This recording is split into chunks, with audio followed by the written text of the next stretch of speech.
Hello and स्वागत है आप सभी का लेट्स लर्न स्टोरी में। आज की वीडियो में हम बात करेंगे भगवान कृष्ण की स्टोरी के बारे में। तो चलिए कहानी की शुरुआत करते हैं। महाभारत काल की बात है। एक बार कृष्ण और बलराम किसी जंगल में गुजर रहे थे। चलते चलते काफ़ी समय बीत गया था और अब सूरज लगभग डूबने वाला था। अंधेरे में आगे बढ़ना संभव नहीं था, इसलिए कृष्ण बोले, बलराम, हम ऐसा करते हैं कि अब सुबह होने तक यहीं ठहर जाते हैं। सुबह होते ही हम अपनी मंजिल की ओर बढ़ेंगे।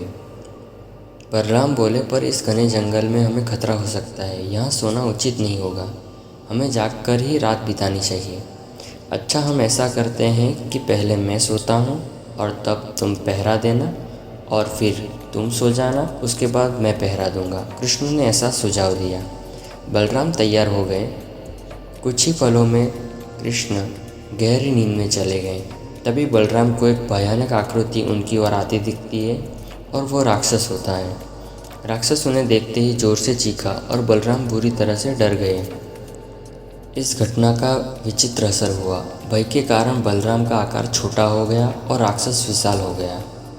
उसके बाद राक्षस एक बार और चीखा। पुनः बलराम का शरीर छोटा हो गया और राक्षस का शरीर पहले से और बड़ा हो गया। राक्षस धीरे धीरे बलराम की ओर बढ़ने लगा। बलराम भयभीत हो चुके थे। उस विशालकाय राक्षस ने अपनी ओर आते देखकर बलराम जी चीख पड़े, कृष्णा, और वहाँ पे मूर्छित हो गए, यानी कि बेभान हो गए। बलराम की आवाज़ सुनकर कृष्ण उठे। बलराम को वहाँ देखे उन्होंने सोचा कि बलराम पहरा देते देते थक गए और सोने से पहले उनको आवाज़ दे दी। अब कृष्ण पहरा देने लगे। कुछ देर बाद राक्षस उनके सामने आया और चीखा। कृष्ण जरा भी घबराए नहीं और बोले, बताओ, तुम उस तरह चीख क्यों रहे हो? क्या चाहिए तुम्हें? इस बार भी कृष्ण के साहस के कारण उसका आकार कुछ बढ़ गया और राक्षस का आकार कुछ छोटा हो गया। राक्षस को पहली बार कोई ऐसा मिला था जो उससे डरा नहीं था। घबराहट में उसने पुनः यानी कि दूसरी बार कृष्ण पर जोर से चीखा। इस बार भी कृष्ण डरे नहीं और कृष्ण का आकार और बड़ा हो गया और राक्षस का आकार पहले से और छोटा हो गया। एक आखिरी प्रयास में राक्षस पूरी ताकत से चीखा। कृष्ण मुस्कुराते हुए बोले, बताओ तो, क्या चाहिए तुम्हें? फिर क्या था, राक्षस सिकुड़ गया और बिल्कुल छोटा हो गया। कृष्ण ने हथेली में लेकर अपनी धोती में उसको बांध लिया, फिर उसको कमर में खोस दिया। कुछ ही देर में सुबह हो गई। कृष्ण ने बलराम को उठाया और आगे बढ़ने के लिए कहा। वे धीरे धीरे आगे बढ़ने लगे। तभी बलराम उत्तेजित होकर बोले, पता है कल रात में क्या हुआ? एक भयानक राक्षस हमें मारने आया था। रुको रुको, बलराम को बीच में टोकते हुए कृष्ण ने अपनी धोती में से बंधा हुआ राक्षस निकाला। बलराम को दिखाते हुए बोले, कहीं तुम इसकी बात तो नहीं कर रहे थे? हाँ, ये वही राक्षस था, पर कल जब मैंने देखा था ये बहुत बड़ा था। ये इतना छोटा कैसे हो गया?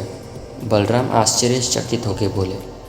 भगवान कृष्ण बोले, जब जीवन में तुम किसी ऐसी चीज़ से बचने की कोशिश करते हो जिसका तुम्हें सामना करना चाहिए, तो वो तुमसे बड़ी हो जाती है और तुम पर नियंत्रण करने लगती है।